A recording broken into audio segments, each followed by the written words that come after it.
Hola, yo soy Julio Ferrá, y les doy la bienvenida, agradeciéndoles su presencia en este canal. En esta serie, aportamos una gama de ideas, que hemos discernido, en torno a lo que consideramos, son los aspectos de mayor trascendencia, en la vida de cualquier ser humano. Lo hemos dividido en 10 rubros, que son: la razón del ser, las dos polaridades de la existencia, las 3 modalidades de la amistad, las 4 características de la sexualidad, los 5 elementos de la vida, los 6 factores de la felicidad, los 7 obstáculos hacia la armonía, las 8 premisas del bienestar, los 9 caminos de la prosperidad, y los 10 principios de la divinidad. Cada uno de estos rubros contienen segmentos específicos que nos transmiten recomendaciones útiles para alcanzar un mayor conocimiento de nuestro ser en torno a cada tópico. Con ello, esperamos que sean de utilidad para el andar por el arduo camino de la existencia.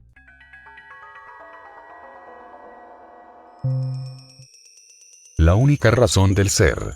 La felicidad por medio del bien. Después de recapacitar una y otra vez, desde distintos campos, cuáles son las finalidades de la existencia, y su funcionalidad, invariablemente llegamos a la consumación del yo en cada uno de nosotros. Donde la única razón del ser, se reduce a la felicidad, como el vehículo para transitar por la existencia, que solo puede ser plena, cuando la ruta es el bien, que proviene de la verdad. Aunque puede haber alegría temporal en el mal, cuando se toman las escabrosas rutas de la mentira supeditada a las pasiones, pero por su carga negativa, terminan produciendo diversos tipos de ansiedad y frustración, convirtiendo al humanismo en egoísmo.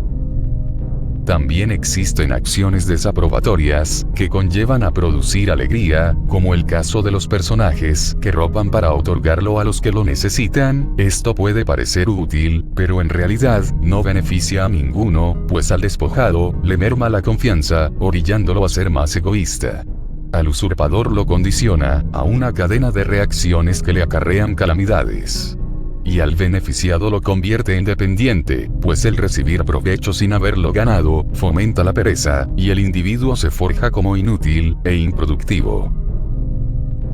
La irreverencia de las costumbres políticas aumenta el enfado de las comunidades. La diversidad de las doctrinas religiosas desarrolla enemistades entre creyentes. Y los sistemas económicos acrecientan el rencor entre las personas. Por ello, ni una de estas tendencias lleva a la satisfacción total del individuo en la existencia, pues son fachadas que persiguen la prosperidad, bajo un manto unilateral, que no contempla el bienestar universal de la raza humana. Ya las doctrinas hinduistas, los pensadores chinos, o los filósofos griegos, hacen referencia al bien y la verdad como los valores óptimos para el comportamiento humano. Desde entonces han marcado el pensamiento general de la sociedad, ávida de la estima entre sus integrantes, y a la vez, recelosa de los frutos que no son propios. La pluralidad encara la problemática de la diversidad, donde cada uno persigue intereses personales, omitiendo en lo posible responsabilizarse de los otros. Esto lleva al descontento entre las oposiciones, causando un vacío general, que propicia inconformidades y llevan a un anarquismo caótico, donde todos viven descontentos, pues a la falta de orden, surge la incertidumbre que lleva a la infelicidad. Por el contrario, buscar el orden lleva a los individuos a encontrar soluciones a los diversos problemas, el resolverlos les produce goce, y los involucrados se sienten satisfechos, colaborando entre sí. Cuando el ser se regocija en las acciones positivas, genera una fuerza que lo retroalimenta para continuar adelante. Encarando las vicisitudes con júbilo, le facilita la labor y obtiene mayores retribuciones con su proceder. El pensamiento se convierte en un factor curativo, capaz de generar buena salud, tanto en lo físico, como lo intelectual, y lo espiritual. Lo ordinario se vuelve extraordinario, si se enfoca en resolver los problemas, que en realidad no existen, pues todo problema es resultado del mal entendimiento de los fenómenos de la materia. desdeñando lo superfluo, y buscando optimizar los recursos que satisfagan las necesidades, se pueden armonizar las tareas que cada uno, de acuerdo a sus aptitudes, pueda desempeñar, actuando con la intención de obtener la dicha para todos sin discriminación, les transporta a considerar que las diferencias entre unos y otros son elementos esquematizados que deben eliminarse para llegar al bienestar común. Esta propiedad del pensamiento, con características bondadosas, lleva a repartir equitativamente los beneficios de los patrimonios, donde promoviendo la igualdad y la equidad, invariablemente los hará más conscientes de la naturaleza humana, que con comprensión y tolerancia, de los factores que les rodean, los transportará a averiguar la verdad, para encontrar al bien, y a transitar por el bien, como el camino a la verdadera razón de la existencia, la felicidad. Las dos polaridades de la existencia. La existencia es una definición difícil de dar, pues todo pertenece a ella, nada escapa a sus límites, y por ello, definirla es en extremo compleja, si se medita en cada una de las cosas que pueden pertenecer a este fenómeno. Una piedra, una gota de agua, una bocanada de aire, un microbio, un hongo, un insecto, un árbol, un individuo, un planeta, o una galaxia. Todos están sujetos al ciclo básico de la existencia, que a saber consta de creación y destrucción. Esto es una simbiosis de dos polaridades de duración, en la que todos intervenimos. La existencia se puede definir como el hallarse en un lapso, tiempo o duración de un elemento, dentro del espacio. Hay quienes complementan la existencia con la conciencia, de la cual intrínsecamente se genera el estar, llegando a concluir que es una fuerza que crea las características del ser. En el pensamiento común, la existencia se reduce a dos estados de la materia, estar presente o estar ausente. Esto se identifica más fácilmente con los conceptos de vida y muerte, que afecta a todo lo que está vigente. Como vida entendemos, que nace, que respira, que se reproduce, que se disfruta o se adolece, que florece, se marchita, y se agota con el tiempo. El concepto de vida ya ha sido estudiado lo suficiente por grandes mentes, como para querer innovar con alguna definición, pero al contrario, a lo largo de la historia humana, nada ha cautivado más su pensamiento que la incógnita de lo que sucederá después de su existencia. Pensadores de todos los lugares y épocas han dado definiciones sobre lo que hay después de la muerte, sin que, en ningún caso, se pueda afirmar una u otra tesis. Así tenemos que en miles y miles de años, el secreto ha permanecido oculto, sin posibilidad alguna de que se pueda saber a ciencia cierta qué hay después del fallecimiento. Si lo razonamos, desde un estudio físico-matemático, la vida y la muerte son secuencias de positivo y negativo. De 1, como lleno. Y de 0, como vacío. Activo e inactivo, que generan una escala de análisis cuántico. Si lo analizamos, desde un punto biológico-científico, es un hecho que no dejamos de existir después de la muerte. Esto se manifiesta como un cuerpo que se desintegra en átomos, que se reciclan en la naturaleza, y pasan por absorción, a formar parte de otros cuerpos, formando nuevos ciclos, en nuevas síntesis. Si lo meditamos, desde un punto de vista místico-ideológico, el asunto se vuelve turbio y proclive a múltiples interpretaciones, como la reencarnación, la resurrección, la transmutación, la transfiguración, o la metempsicosis. Todas, especulaciones ajustadas, para aligerar el entendimiento hacia el escabroso camino del deceso, que por ignorancia del proceso, produce turbación en la mente, donde lo divino, subsana el sufrimiento. Si se considera, desde un punto de vista metafísico, la existencia en sí, es la finalidad misma del ente, sin importar en qué modalidad se encuentre la materia, ya que la esencia, ocupa el espacio como substancia, que no requiere, ni se limita, a una forma específica para manifestarse. Es muy fácil sucumbir y entregarse a la ilusión de alguna de estas teorías, en las que, a pesar del miedo, se puede aspirar a una felicidad post-mortem, fenómeno que ha sido aprovechado por todos los cultos, como el principal factor para el control social, y en algunos casos, como el mejor de los artificios, para poder obtener una derrama monetaria substanciosa y constante para sus arcas. Así, la vida y la muerte son los dos estados del ser, que parecen distintos y sin embargo, como los cabos de una cuerda, son lo mismo, pues se pertenecen entre sí. Son extremos que se complementan y se unen, para formar un círculo, que encierra misterios, y lanza nuevos retos, a todo aquel que se aventure, a recapacitar profundamente en la existencia. Exaltada por filósofos y pensadores, como un sentimiento de unión, la amistad se genera por tres modalidades, estas son el interés, la conveniencia, y la simpatía. La amistad por interés surge cuando las personas tienen los mismos objetivos, y se unen para alcanzarlos. La amistad por conveniencia surge cuando las personas encuentran en los otros una razón para poder llevar a cabo su beneficio. La amistad por simpatía surge cuando las personas tienen empatía entre sí y los une la identificación de sus emociones. En el interés, el propósito es coadyuvar las acciones con la finalidad de lograr un objetivo en común.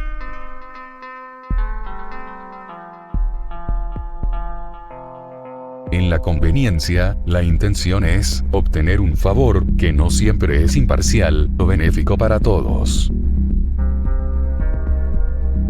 En la simpatía, el propósito es compartir entre los implicados el refuerzo de sus inquietudes, para promover la identidad de quienes se sienten atraídos.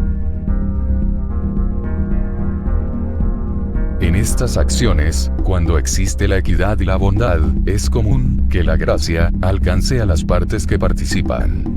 Pero cuando el motivo de unión acaba, por envidia o abuso, se desvanecen las coaliciones, y cada uno regresa a su estado original, que tenía antes de haber realizado la alianza, con el detrimento de sentirse, en el caso del interés, en unos, la capacidad de manipular, y en otros, el haber sido utilizado. Pero el que manipula, invariablemente tarde o temprano, pierde el control. Y el que se siente utilizado, termina con odio y codicia. En el caso de la conveniencia, en unos, el sentirse apoderado, y en otros, el haber sido timado. Pero el que se apodera, termina malgastando y el timado, termina con deseos de venganza. Por último, en el caso de la simpatía, en unos, sentirse que pueden controlar, y en otros, la de sentirse defraudados. Pero el que se apodera, termina en la soberbia, y el defraudado, termina con decepción y rencor. Con esto, podemos concluir que la amistad es un lazo que une a las personas para llevar a cabo sus diversas participaciones dentro de la sociedad a la que pertenecen, donde cada uno obtendrá, de acuerdo a la polaridad con que actúe, el bien que persigue o el mal que promueve.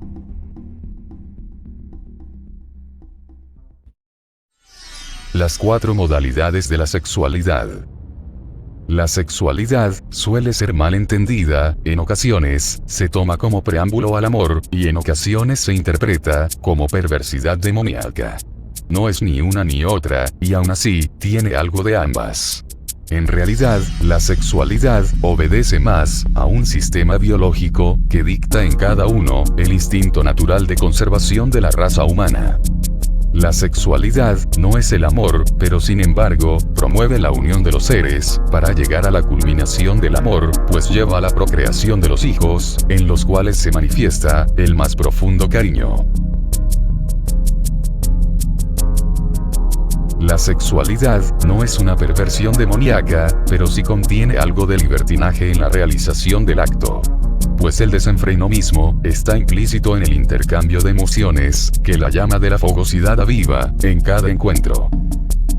La sexualidad es la consecuencia del furor, que se genera por 4 formas posibles: por atracción física, por atracción intelectual, por enamoramiento, y por diversas patologías.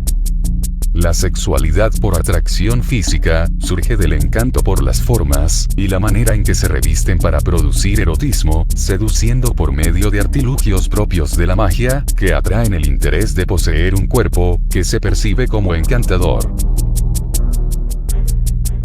Los sentidos se estimulan, generando disposición y afinidad para la seducción, donde el propósito de la fascinación se convierte en el objeto del deseo. Cuando la apariencia de esta envoltura se deteriora, y el atuendo deja de ser una motivación, deben modificarse los parámetros de atracción, para renovarse. Si esto no sucede, surge la complacencia, que aun con afecto sincero, menoscaba las relaciones, pues entregarse por un compromiso adquirido, merma la sinceridad del cariño, dando comienzo al desinterés, y se finaliza, llevando a la inconformidad, y la deserción. La sexualidad por atracción intelectual surge de la empatía del pensamiento, donde el placer proviene de la identificación del credo entre aquellos que participan de un mismo ideal. El intelecto se deslumbra ante su similar, desencadenando inquietudes que se satisfacen con el incremento sensorial, donde es requerimiento la constante motivación para mantener el nivel de interés de una persona. El exceso de competencia intelectual produce rencillas y conlleva un desgaste que poco a poco va mermando en el encanto, y cuando este acaba, les lleva a la apatía, al desinterés y el abandono. La sexualidad por enamoramiento surge de la idealización en el cariño, pues la fantasía es el motor generador que impulsa la creencia de que en ello encontrará la felicidad. Esto es una gran falacia, pues el enamoramiento es en sí una quimera que atrae con su canto, pero que destruye con sus garras a cualquiera que se sumerge en la utopía. La ilusión echa raíces en el espíritu, haciéndole creer que es allí donde podrá reposar en paz, pero como todo sueño, termina al despertar a la realidad, o se convierte en pesadilla, al permanecer mucho tiempo en ella. Cuando el enamoramiento acaba, puede llevar a una conciencia plena, o puede llevar a la decepción y a la neurosis. La sexualidad por acciones patológicas proviene de la distorsión psíquica de las emociones, que transforman las pasiones en obscenidades, e impulsa a los individuos a cometer ilícitos, produciendo tendencias criminales.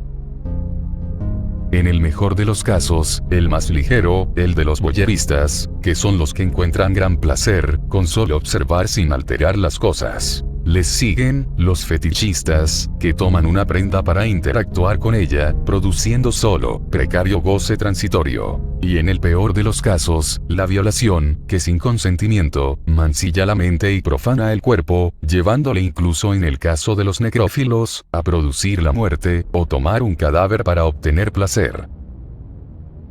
Estos vicios, por su naturaleza negativa, tienden a crecer si no se les controla, y acaban llevando a los sujetos a la cárcel, al suicidio o al exterminio.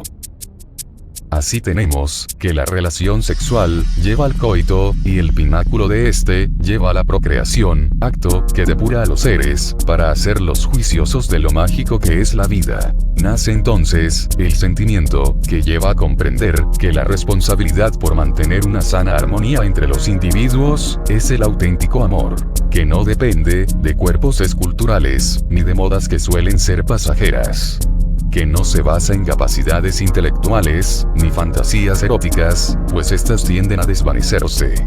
No sucumbe ante los conflictos, ni a los problemas, ocasionados por la mala interpretación, y siempre encuentra una razón viable, que le da continuidad a la interacción entre los humanos y el mundo. La realidad es que existe sexualidad sin amor, y que el amor no depende de la sexualidad. Con esto concluimos con que la sexualidad no es lo mismo que el amor, porque el amor es en sí el sutil hilo que conecta a todos los seres con la creación, pues lo intrínseco y etéreo del sentimiento se convierte por conciencia en el mayor acto de entrega, donde el gozo es permanente e indisoluble, pues su energía permea a todo el ser, acercándole al misterio de lo divino, que es la más alta abstracción del amor. Por último, cuando no hay amor genuino y puro, las razones se vuelven unilaterales, desvirtuando las acciones de los otros, sumiendo en la frustración a aquellos que no reconocen su propio error. llevándoles a la insatisfacción de su existencia. En cambio, cuando el amor es verdadero y bien entendido, no hay barrera que limite su radio de acción, ni ser que impida su expresión. Las cosas marchan con ligereza, y los seres resplandecen de alegría.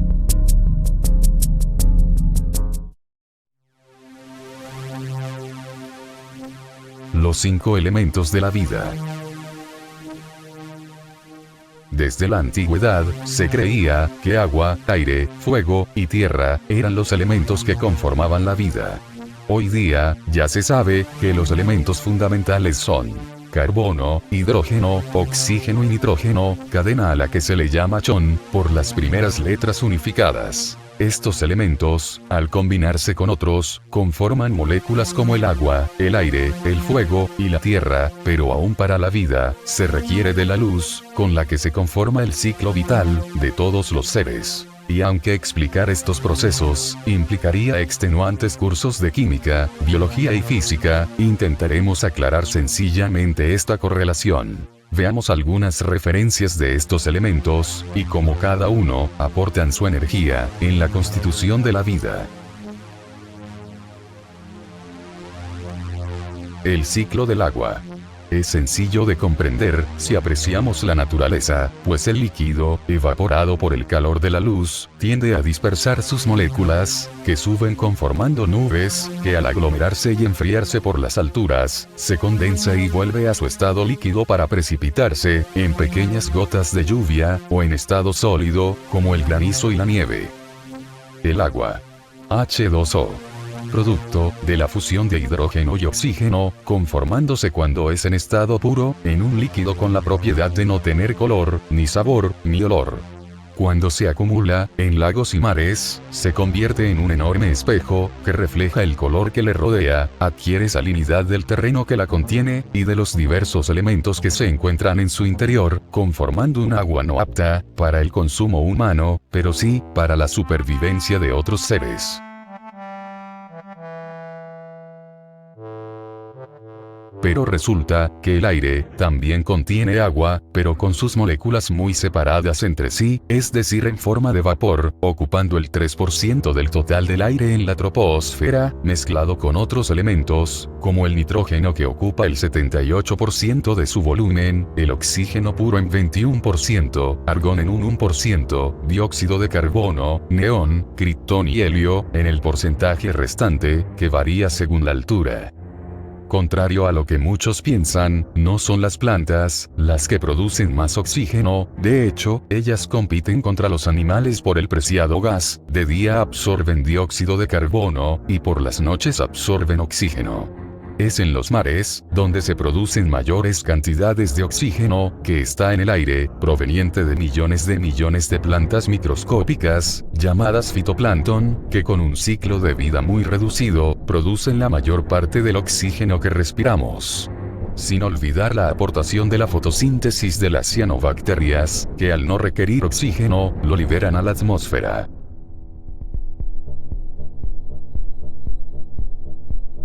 Así el aire contiene 28% del oxígeno que respiran los animales terrestres, y además sirve de comburente para el fuego, pues este es la evidencia resultante de la reacción química, que implica 4 factores. El dicho comburente: la oxidación rápida de algún combustible, que va desde la madera hasta el gas butano, llamados reaccionantes. Una energía de activación, que es el calor, o una chispa. Y una reacción en cadena, con la cual se propaga y redisposiciona sus átomos, produciendo como resultado dióxido de carbono y agua. A esto lo llamamos combustión completa. Al fuego, energía calórica pura, también se le llama plasma, porque los iones positivamente cargados y los electrones del átomo ya no se encuentran asociados con ningún núcleo en específico. Hay 5 clasificaciones de fuego producidas por A. Sólidos comunes. B. Líquidos y gases inflamables. C. Equipos eléctricos. D. Metales combustibles. K. Aceites y grasas. Llegando a alcanzar temperaturas de 300 grados centígrados, con la que se inicia la gasificación de los componentes estructurales, y la ignición del material combustible. hasta los 600 grados centígrados, donde continúa la combustión por sí sola, aun si se retira la fuente de calor, y puede extenderse por tres medios que son radiación, convección y conducción. El fuego puede propagarse, o puede extinguirse, pero jamás puede permanecer inmutable. Entonces tenemos que el oxígeno, que conforma al agua, también conforma al aire y al fuego, y claro por ende, a la tierra, donde las moléculas quemadas de los distintos carburantes, se precipitan hacia el suelo. Este, conformado por múltiples elementos, también contiene hidrógeno, oxígeno y carbono. Además otros minerales, que son absorbidos por las plantas, hongos y bacterias, que se nutren de ellos, dando lugar a parte de la cadena alimenticia. La Tierra contiene macronutrientes, como el nitrógeno, el fósforo, el potasio, el calcio y el magnesio. Proceden de las rocas que dieron origen al suelo, y de la materia orgánica descompuesta por los microorganismos, a la que se le llama humus. Y también, los micronutrientes como zinc, boro, molibdeno, manganeso, cloro, y cobre. La luz natural que otorga vida, solo proviene de la fisión que se produce en las estrellas como el Sol. Esta se produce a una temperatura de 15 millones de grados Kelvin, o 14 millones de grados centígrados, que puede transmitirse en el vacío, por miles de kilómetros. La luz natural, opuesta a la iluminación que ofrece el fuego, o un foco normal, la de las estrellas tiene la capacidad de esparcir diversos tipos de luz como la infrarroja, y la ultravioleta, generando en los seres vivientes, la apreciada vitamina D, extremadamente útil para la resistencia, la regeneración celular, y la reparación de tejidos, así como para esterilizar, y desinfectar tanto a superficies, como al agua. Aunque ya existen focos con luz artificial que emanan rayos infrarrojos y ultravioletas, estos no son capaces por sí solos de sustentar el proceso de crear vida. Sin embargo, sí pueden coadyuvar en el crecimiento de las plantas, pero no pueden suplantar a la luz natural para el sano desarrollo de la mayoría de los animales.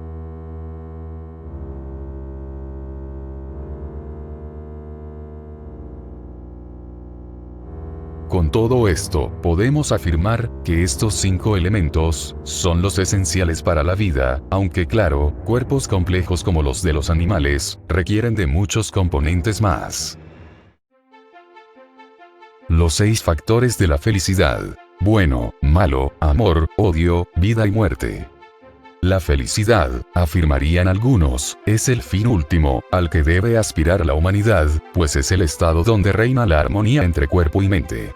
Esta unión permite concebir lo que se entiende por espíritu, que deriva con la conciencia de la creación, y la integración de nuestra energía a lo divino, a lo que se llama alma. Pero, conseguir la felicidad es complicado. Y la felicidad plena, es incluso, muy difícil de concebir. Entonces a esta carencia, las personas fincan sus expectativas, en roles, con los que intenta acercarse, a un estado anímico que le sustente su existencia, sobre todo en las adversidades, pues de no ser así, el sujeto, puede llegar a estados extremos de depresión, ante una existencia hueca.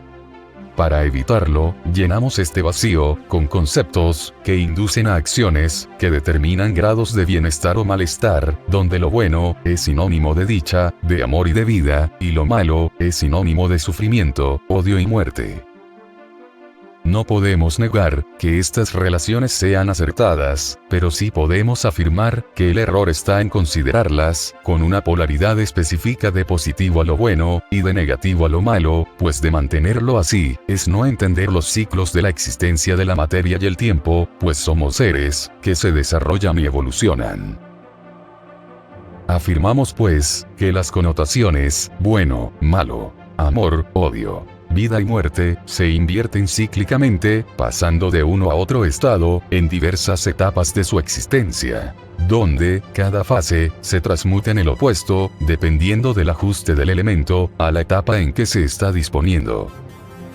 Las connotaciones de los factores se interpolan, se intercalan, y se refrendan constantemente, en el tiempo y el lugar. lo bueno en alguna región puede ser malo en otra. Las consideradas buenas costumbres cambian periódicamente, convirtiéndose en malas costumbres. El amor que se profesa con ciertos acontecimientos se transforma en odio.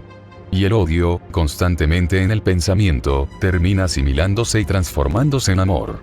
La vida, inevitablemente avanza siempre hacia la muerte, siguiendo el código de que cada muerte, de alguna manera alimenta un tipo de vida. Así, la felicidad resulta de múltiples factores que determinan su estado, y que solo es posible mediante la adaptación que se tenga ante estas causas. Esto nos lleva a pensar en el yin-yang y su certera disertación sobre los opuestos, donde cada uno tiene parte del otro, en una simbiosis que interpolan sus propiedades y fuerzas. Lo bueno tiene algo de malo, y lo malo tiene algo de bueno. La vida tiene algo de muerte, y la muerte, algo de vida. Y aún, el amor tiene algo de odio, y el odio algo de amor. Entender todo lo que produce esto, sin duda, nos pondrá en el camino correcto, hacia la felicidad. Los 7 obstáculos, hacia la armonía. Aunque pueden ser muchos los obstáculos que nos impidan llegar a la armonía, aquí citamos los que a nuestro parecer son los 7 principales, ya que de ellos se derivan otros más. El fanatismo, que regularmente se centra en una rigidez del pensamiento que no permite otras alternativas y no acepta ningún otro tipo de punto de vista. En él solo se admite su propia preferencia, sin importar si ésta es viable o no. Comúnmente, el fanatismo termina en implacables decisiones que pueden llevar a la incongruencia y la inadaptación de los practicantes tanto en su concordancia personal como en su entorno social. El conformismo, que limita el avance hacia la excelencia, resignándose a dejar las cosas en un estado chanflón, sin aspirar a la perfección, renunciando a un mejor logro que pueda ocasionarle mayores satisfacciones, terminando en desdicha y fracaso. El rencor, que transporta a la brutalidad, y que produce la barbarie, ocasionado comúnmente por sentirse avergonzado, humillado o despreciado, engendra sentimientos de odio, que acarreando al individuo a estados de ansiedad por la venganza, le lleva a la crueldad, y a delitos que pueden resultar fatales. La soberbia, que produce la inflexibilidad, y llena de terquedad a la reflexión, no contentándose con su equívoco de mantenerse firme, lleva a la obstinación, produciendo rigor en los actos, y en la reciprocidad de consenso, que se le debe a otras perspectivas, negándoles la aprobación, aunque éstas tengan mayor sustento.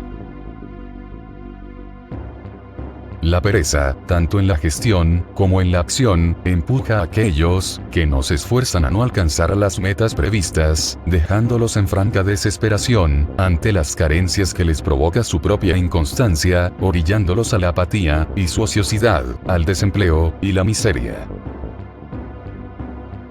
La ignorancia, que la mayoría de las veces proviene de la incomprensión de las cosas, es intolerante en sus juicios, exigente en sus peticiones, y arrogante en su actuar. A pesar de estar errado, su falta de tino le lleva a la ofensa, la injuria y el agravio de quienes intentan hacerle notar sus faltas. La ignorancia mantiene al ser en un estado de incongruencia e inconsciencia que le impide aspirar al bienestar y a la felicidad. Por último, el tiempo, implacable, en su arrollador paso, termina con todos los sueños y las ambiciones, pues a nadie se le otorga mayor estancia prevista en el mundo material. La vida se agota, los anhelos se truncan, los cuerpos perecen, las obras quedan inconclusas, y en ellos la armonía deja de existir. Las 8 premisas del bienestar.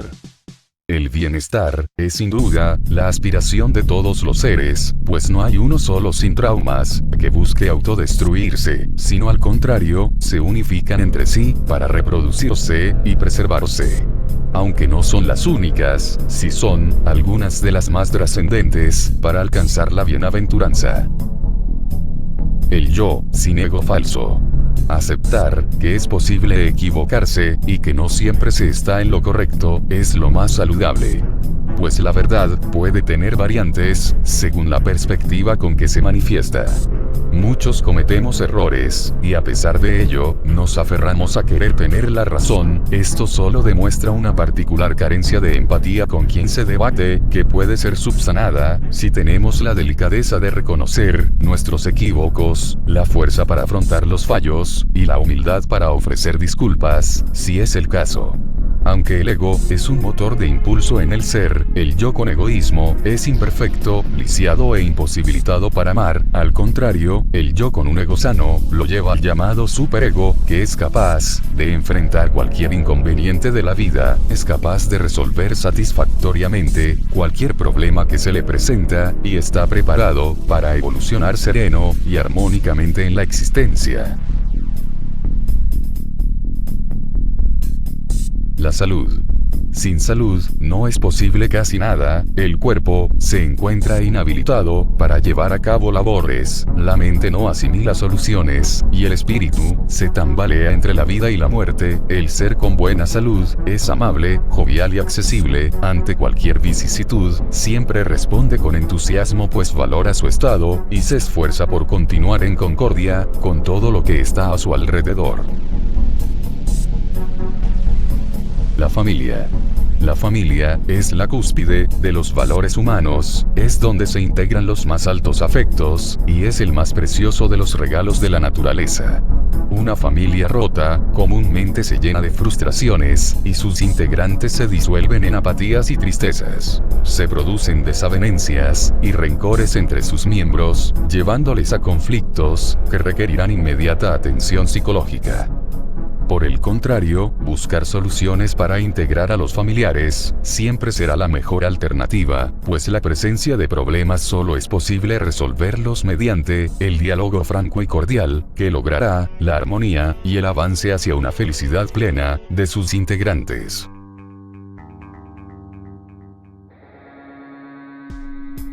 La verdad. Puede ser posible que una verdad sea valorada de distintas formas, por personas diferentes, y aunque hay cosas que no se pueden refutar como una mentira, por ejemplo, el advenimiento seguro de la muerte, o el nefasto resultado de los delitos, muchas otras pueden tener variantes, sin que se cataloguen de falsas, como las preferencias personales, que dependen de las experiencias propias, ante algo, o ante un suceso. Por ejemplo, para alguien, un color puede en verdad ser su favorito, mientras para otro, no será así. O que la experiencia en una barca sea verdaderamente espeluznante para uno, mientras para otro, sea muy agradable de verdad. Es entonces que existen verdades universales, que afectan a todos, y verdades particulares, que afectan solo a algunos.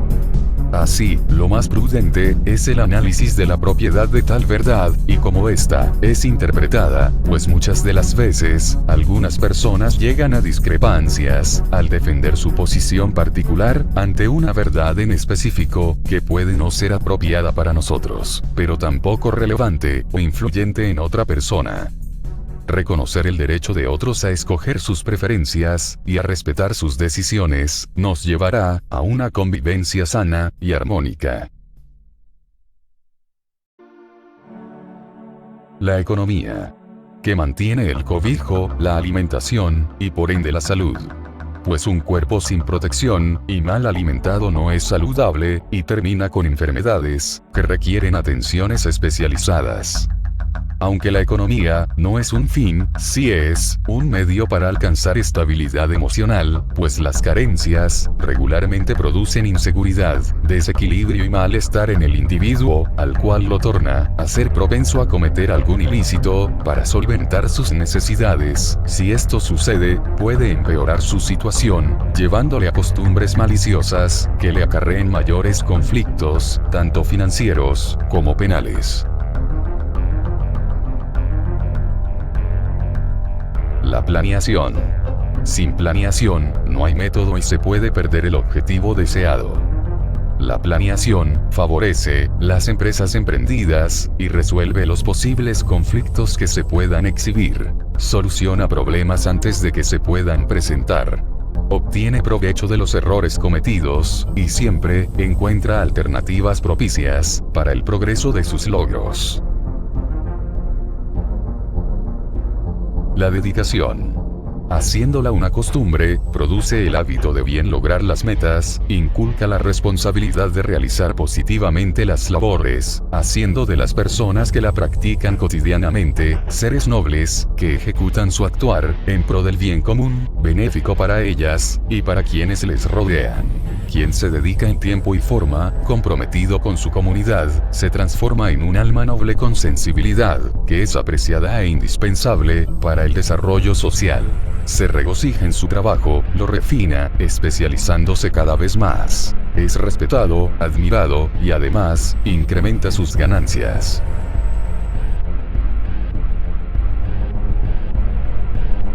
La recreación.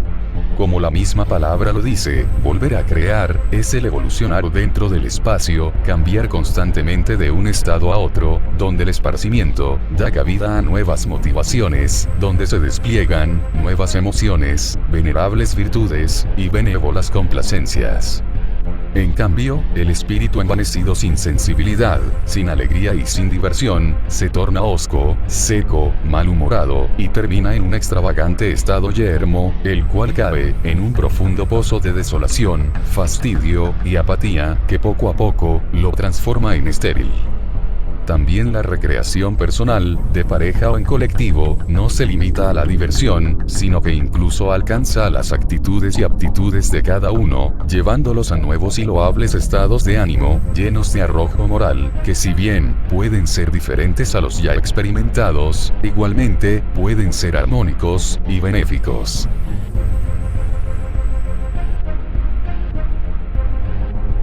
Así, con estas premisas, podremos iniciar el arduo camino hacia el bienestar personal, familiar y social, con la seguridad de que si nos esmeramos en hacerlo de forma correcta, podremos llegar a buen fin.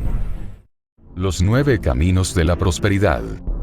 Prosperar en la vida, como en cualquier ámbito, no es fácil, pero sí es posible. Sobre todo, si seguimos una serie de acciones que nos llevan a un buen desenlace de nuestra existencia. Creemos que 9 aspectos son imprescindibles para determinarlo. Estos son: el estudio, la dedicación, el trabajo, la excelencia, el respeto, la tolerancia, la comprensión, la paciencia y la honestidad. Veamos cómo cada uno influye en nuestro ser para lograrlo.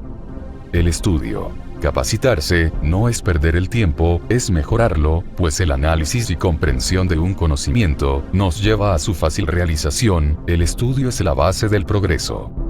La dedicación. Entregarse a una actividad asegura que ésta podrá ser realizada, sobre todo si le consagramos el tiempo necesario y el conocimiento para llevarla a cabo. Asignar voluntad es en suma la cúspide del esfuerzo, que siempre se verá recompensado con el certificado de lograr satisfactoriamente una acción. El trabajo es la forma honorable de obtener ingresos, donde nuestras capacidades se desarrollan para potenciar nuestra productividad y con ello alcanzar a cubrir nuestras necesidades. El trabajo siempre debe ser de nuestro agrado, pues hacerlo con gusto asegura una realización plausible, que con el tiempo se especializa y adquiere mayor valor conforme pasa el tiempo, otorgándonos un verdadero placer al ejercerlo. La excelencia, como método del quehacer, nos lleva al perfeccionamiento del servicio y la labor, concretándose en concluir tareas que satisfacen a nosotros mismos y a quienes las solicitan. El respeto es el mejor aliado ante las personas, pues todos merecemos que se nos trate bien. Asimismo, es el mejor camino que se puede tomar para la interacción social, conformando con ello convivencias sanas. La comprensión es una herramienta que nos permite poder evaluar las condiciones de lo que enfrentamos. Razonar los aspectos que lo conforman nos ayuda a concluir sin problemas toda empresa que se inicia. La tolerancia. Saber que todos somos diferentes nos lleva a evaluar las capacidades de cada uno. Esto nos permite concientizar acerca de las diversas actitudes y aptitudes de los individuos y con ello poder entender las posibilidades que tienen para llevar a cabo las diversas acciones. La paciencia nos permite considerar los altibajos que puedan presentarse, también nos será posible realizar las labores con sencillez y orden, pues la paciencia es el reflejo de un estado de ánimo armónico y ecuánime. La honestidad es la virtud que todos poseemos y que debemos cultivar constantemente, pues es la marca que define a las buenas personas que buscan ser mejores. Sin duda alguna, considerar estos aspectos en nuestra vida cotidiana nos llevará a un desarrollo personal y social más próspero, más completo y más feliz. Los 10 principios de la divinidad. Principio de espiritualidad. Aunque la divinidad abarca lo material e inmaterial, solo es posible concebirla por medio de la energía interna, que es la herramienta del alma para comprender las mínimas aunque indispensables porciones de la divinidad, pues su todo es incomprensible para la sapiencia humana, y solo es posible intuirla por medio del espíritu, si éste ha sido fortalecido con las acciones físicas, para trascender hacia ella.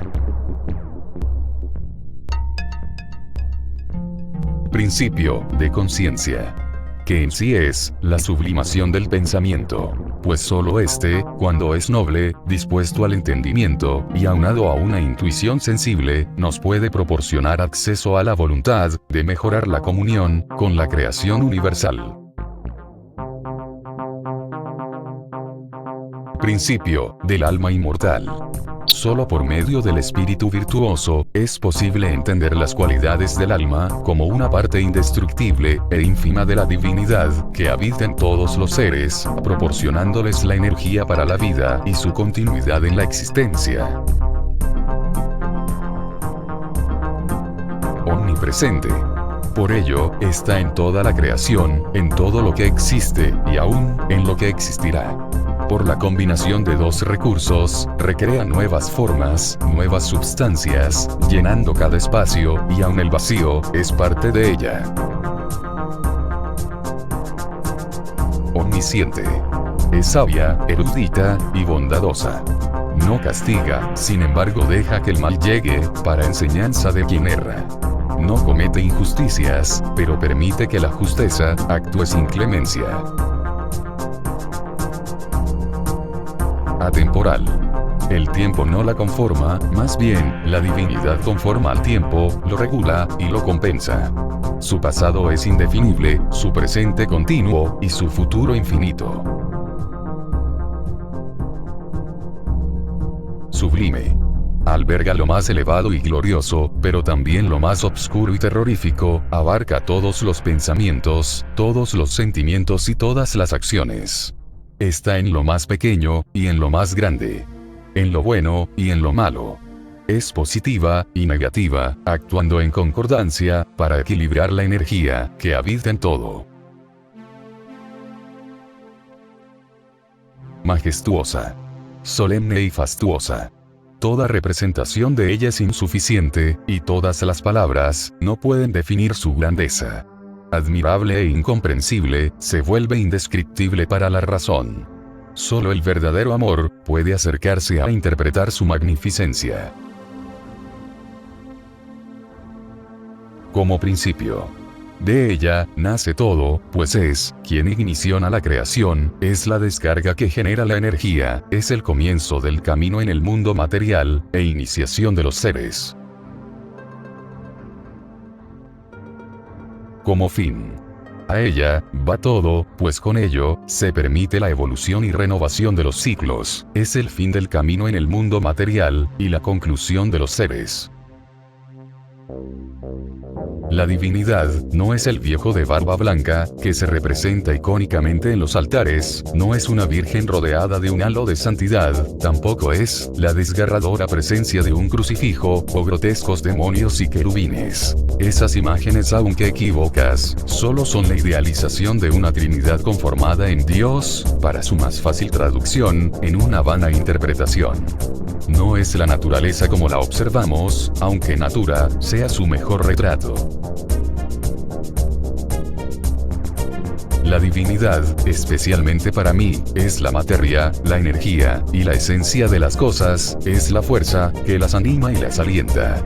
Es la chispa que produce la creación de la vida, y es el soplo que provoca la destrucción y la muerte.